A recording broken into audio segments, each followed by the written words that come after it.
Welcome everybody to a very different FXL intro. We have myself, Howdy. we have myself and Yassin on. This is a little unique. This is going to be one where we're talking a little bit about the year in 2025 and how it impacted us and how we think about. Towards the end, we'll talk a little bit about 2026, but we'll hold on about that. As you guys know, I'm Gyner Ozgul. I share this podcast or this platform with my friend Yassin. And I say friend because started off as peers, maybe as a customer relationship, and we've become friends over time. We have very aligned beliefs, but you know, 2025 has been a year, right? It has. It has been a year. So Yassin, let me start with you, and then maybe I'll build on it. Like, what is the Yassin of January 2025 thinking, and how does the Yassin of December 2025 think? So as you reflect on the year, what do you think would have been true in January? What is true in December? Yeah. I thought my bank account would be a lot bigger. Um, so it's been a great year. It's been a great year, and I think we're in a year of growth, but growth requires investment, right? When you're growing, it's not about taking more money; it's about really feeding back the machine. And really, how I used to think about growth is, yeah, you just push harder and you hire more people, and yeah, you go to market and find new customers and expand customers. But then I realized this year, growth requires stability, a level of stability. And I love Simeon's, our SVP of transformation, has been on this podcast. He has a great analogy. It's like building a business like a wall, a brick, right? A wall of bricks. And, as you're laying bricks and you're growing the business, if you start taking pieces, one brick here, one brick there, people decisions, strategy changes, and you start taking bricks and try to fit another bricks, like you create a shaky foundation that will not hold whatever you're putting on top of it. And if you're growing fast and you're keep taking bricks from the foundation, it's very shaky. So you need to be agile, but you need to be stable. So stagility is the new word at Origo. Stable but agile. So people decisions, especially around leadership, we made some key leadership changes this year. It's been a blessing, but maybe I took stability for granted. I thought, okay, so you just I learned to appreciate stability more, so I can enable growth. Otherwise, it's a lot of chaos, and growth can become distracting and mask what's really going under the hood. Yeah. For me, business wise, we'll start with business because there's something you said I want to ask you a little bit more about. But for me, I started as the CEO of a roofing company, and here I am, the Right. CEO of a fire life and safety company. So if you would ask the Geener in January, I would have said, I would never expect I'd be sitting here, 12 months later in a different role with a different team, frankly, in a different city, right? So it's been a lot, but for me, what I learned was your team essentially helps you, even though people say this all the time, you hear this all about, we can't lead the charge ourselves. Like, as leaders of our respective organizations, you of Origo and me of Fortis, we always have a vision or a strategy that we want to go execute on. And if we don't have the right people, it's really difficult to try to do that yourself. Not impossible, but difficult.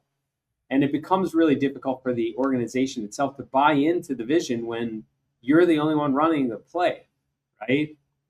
So I learned that more this year than I have in the Mhm. past. Like, the reality of picking the right players on the team, setting a very clear vision, setting a very clear strategy, and becoming the coach that's more about helping them find the resources they need to be successful than giving them the solution for it, right? Mhm. For me, that was really important.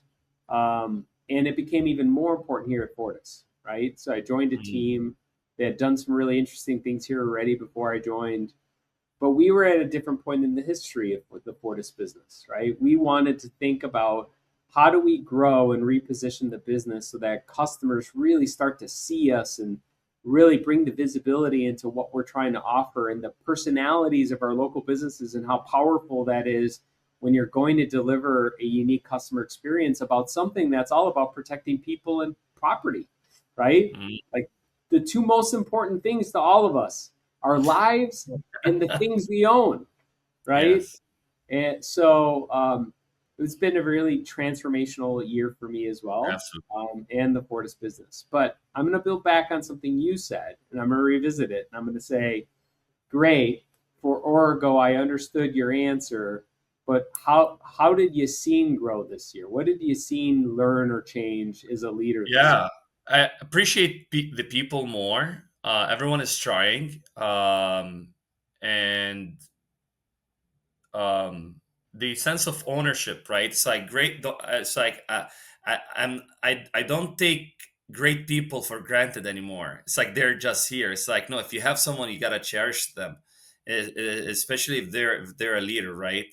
Um, because those are the ones that will build. It's becoming a multiplier, right? It's like it's me becoming more of a coach and a mentor, and a multiplier, and care more about the people, and then the people will take care of. So take care of the people. The people will take care of the business, and and then the business will take care of everyone. Or so maybe another way to say it, I take care of the people. The people take care of the customer, and the customer take care of the business, and the business takes back Yeah, care of the people.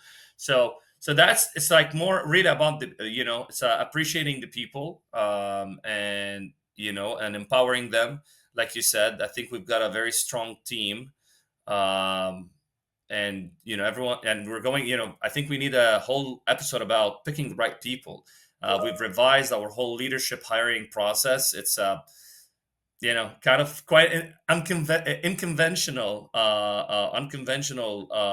approach to hiring, but it's being proving to be very effective because we're not just looking for capability. You may be capable, but not culturally fit, and that will drive a lot of churn, and a lot of instability. yeah, So it's like, how do you qualify really for culture? What does this mean? How do you codify that? And then during, yeah, so I think it's a good, and you have you've hired a lot of leaders, so I think it would be yeah. great to flesh out, how do you hire for the right, for a capable but also for a culturally fit. Yeah.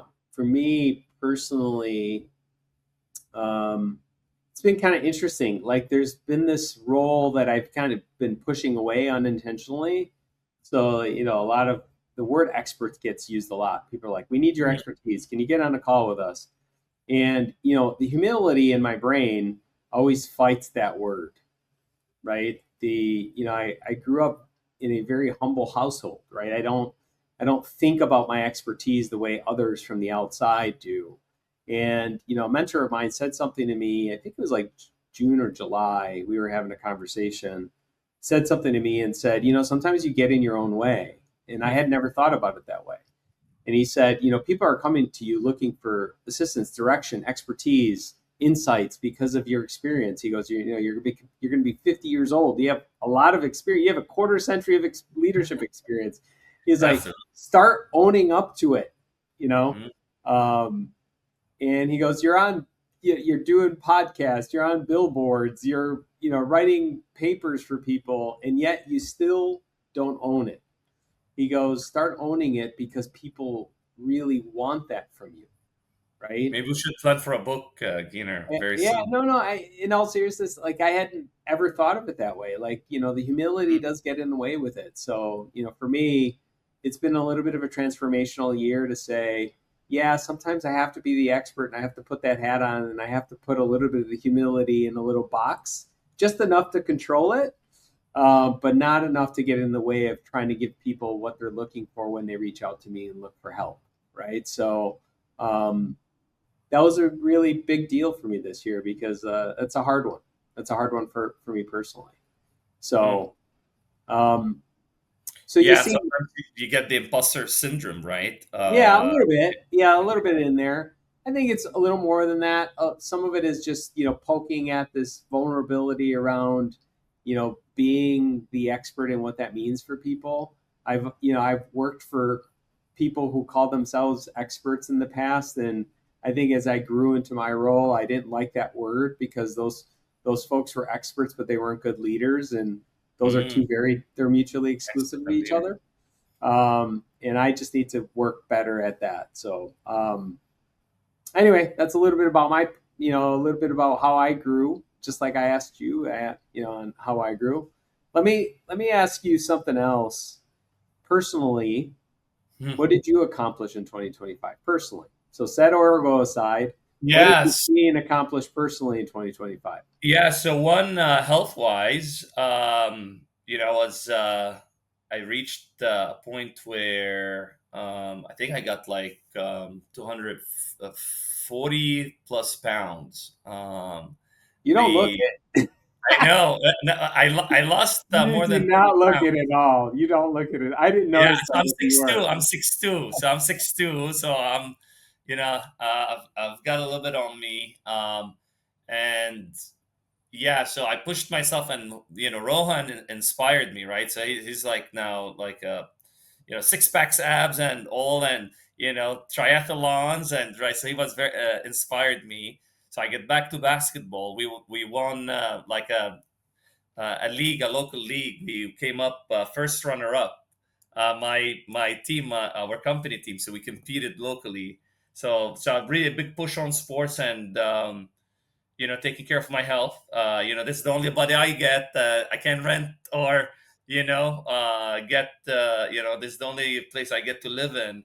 So just starting to take care more of it. And also connecting with my kids, especially my son. Starting to travel to watch him play soccer tournaments. When Cool. I know you've been Sajid, you've been traveling a lot, right? Yeah. With him, with your son competing, and so I'm just starting to experience that.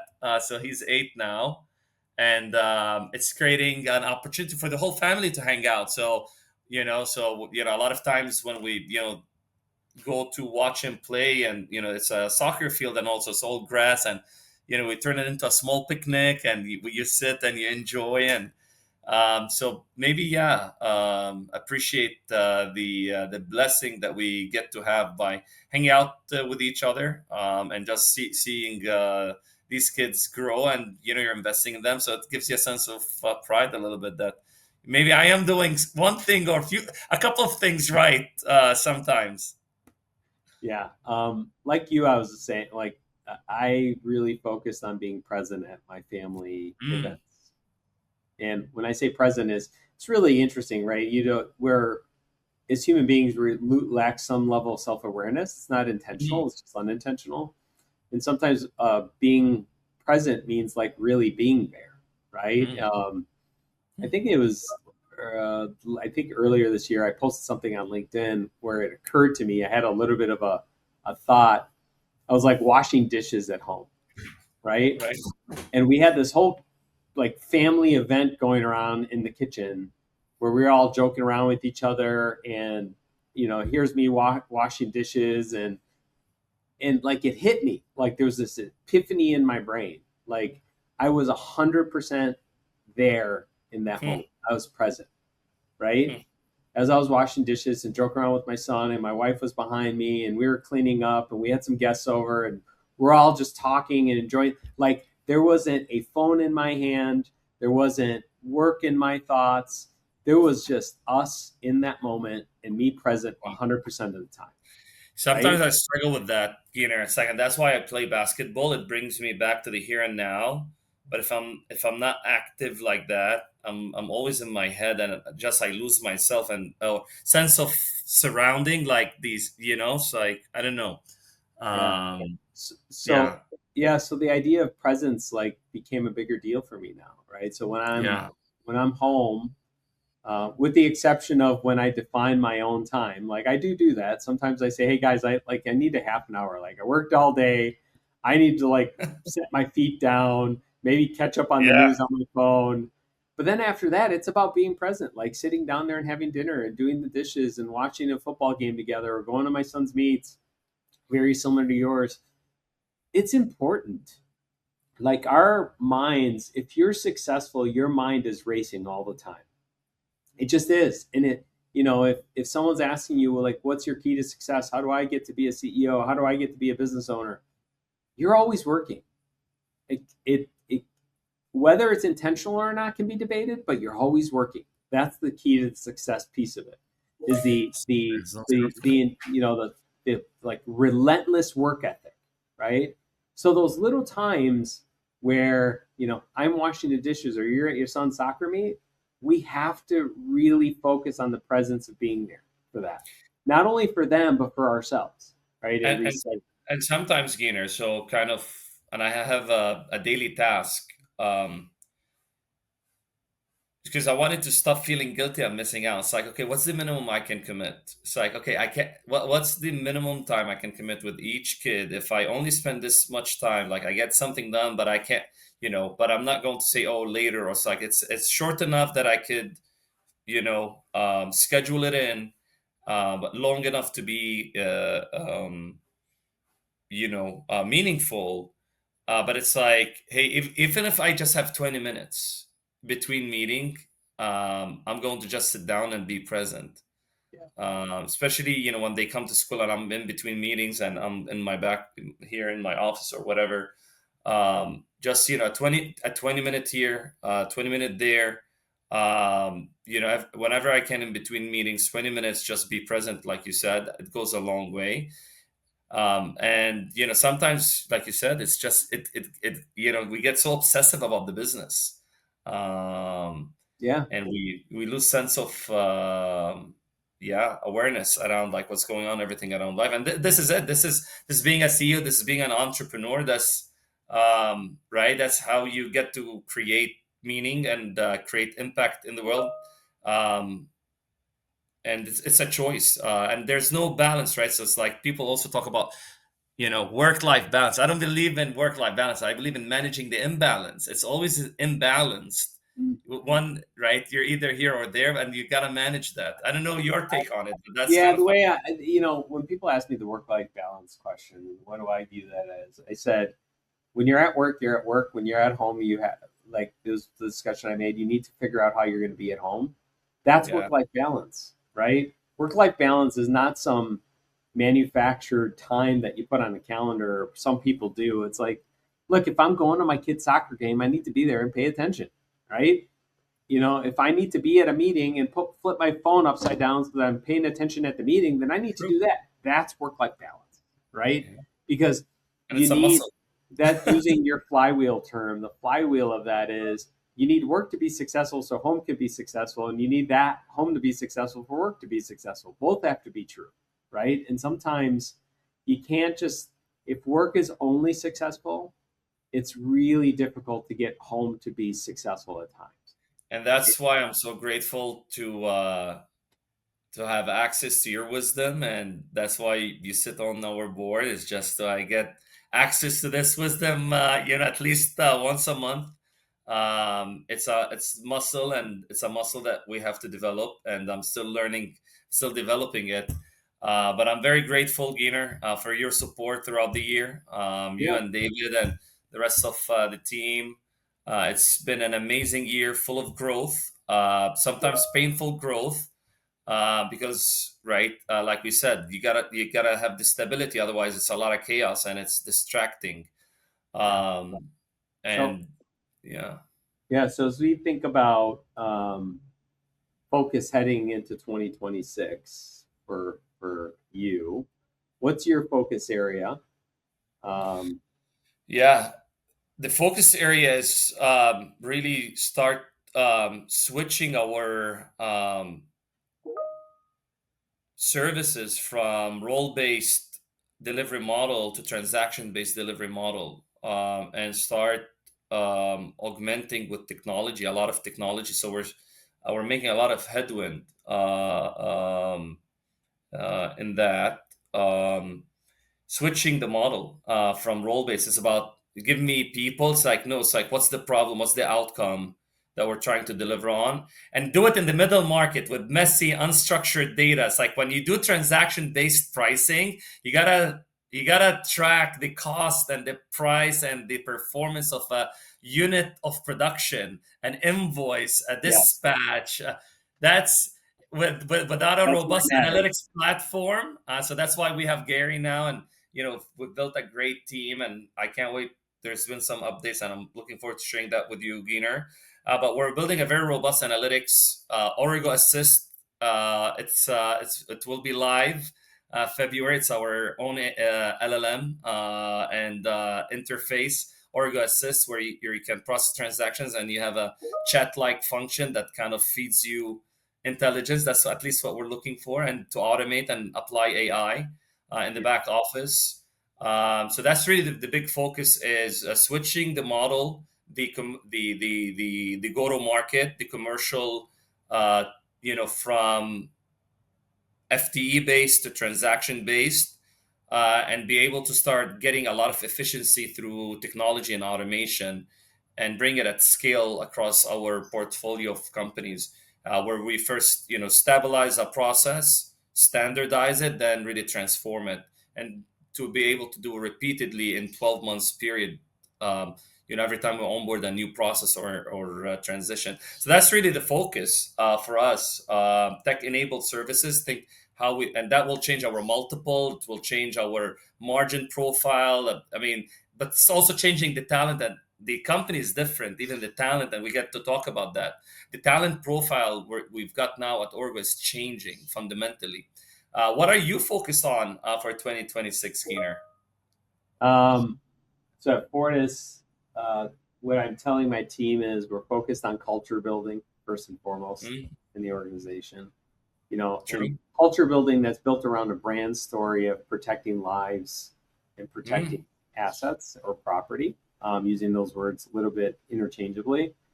And then beneath that really comes into like the refocus on the technician. And when I say technician, we have a couple different terms in our business for that. Technician, inspector, build crews, all are technicians. But essentially, our specialized skill folk who really drive field this workforce, business, yeah. right? And really keeping that personal, local connection to the customer with that team, right? Mm, Um, and really next is investing in the business, but doing it in a responsible manner that shows what we need to go grow and grow organically, consistently for years and years and years to come. And teaching the teams the skill of that. Right? It's mm, easy to say it, like it rolls off the tongue. Hey, we can go grow if we invest strategically, but really when we start talking about incremental roles or people in the organization, or even to your point, let me build on it, Oracle thinking about LLM models or AI help, like how do we incorporate that into the business and see the outputs of that and drive the business to scale, right? And helping people understand that like we don't want to throw people or process at a problem. We want them to help us grow the business now, right? How do we reposition that so that we invest in the business in the right way and start to grow it? So that's kind mm. of our year. Personally, I actually just got to get my health better. I got to get back to the gym more. Not that it's a zero, but it's going to be. I don't want to call it a New Year's resolution because then I'll never do it.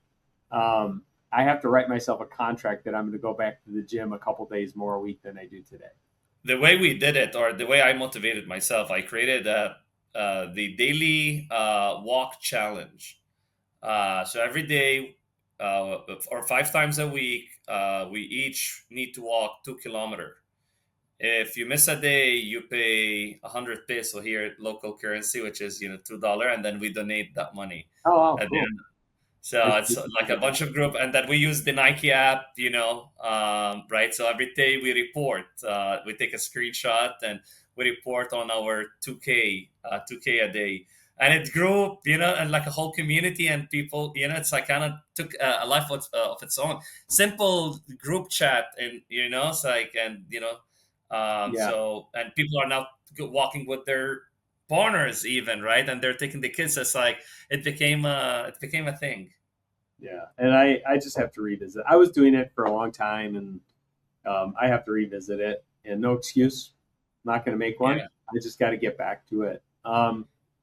So, okay, couple things you seen. We're going to thank our viewers for the Yes, whole thank you year so much of, for putting up with watching me. us, uh, and coming through our good and our bad episodes. I'm sure there's some that are good and bad, but we thank you guys for continuing to stay Thank with you. us and helping us grow our listener base. We are super excited to be here. We're hoping that you as a listener group is going to spend some time with your families. You might be hearing this sometime around the holidays, let's just say. Yes. We're about 12 days out from the new year. So please enjoy that time with your holidays. Please Happy don't spend too. holidays. Yes. Hopefully, you're listening to this early in the morning before anybody's awake or late at night when everyone's in bed during the holidays. After that, it's free reign, but during the holidays at least. Um, and what I'd say to you guys is, Yassine and I have some really cool things coming up next year. We'll give you a little taste of it in early months. We've been talking. Yassine and this whole platform has been about resourcing and helping build, and we're really going to evolve that and start to bring on leaders who are platform builders, Mm. right? And start talking about what does it take to build a platform? What challenges do we have? What kind of people do you need? Um, how do partners like Origo play into that at times? And how do we think about that? And what are the challenges? And frankly, what are the best practices that we all need to know about to build a platform successfully, right? Um, that kind of builds on my comment earlier about the humility and the expertise. This is going to be a really good test for me personally going into next year because Yassine's asked me very graciously to help lead that. So Yes, I'm, you're doing I'm the looking lifting. forward. Yeah, I'm looking forward to doing that. But really facilitating conversations that are thought provoking and helping build a generation of leaders that's going to make these middle market companies very successful over time. So, you seen anything you'd add or make better on that? No, I'm excited because private equity is evolving as an industry, and field services is evolving as an industry too. So I think we're bringing the two together in a unique way, and bringing the folks who are at the front lines of capitalism, right?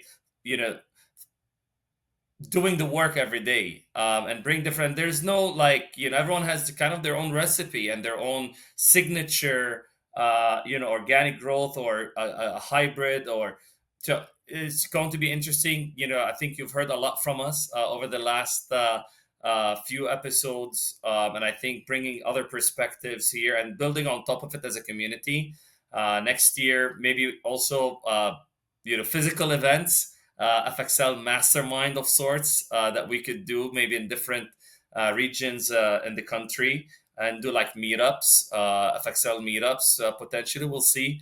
But definitely looking to evolve this media channel and brand, and keep growing it with your support. And thank you so much for your contribution and for listening. And we're looking forward to kicking off another great year together. And happy holidays. Yeah. Happy holidays. Merry Christmas. Happy New Year. Look forward to seeing all of you in 2026. God bless.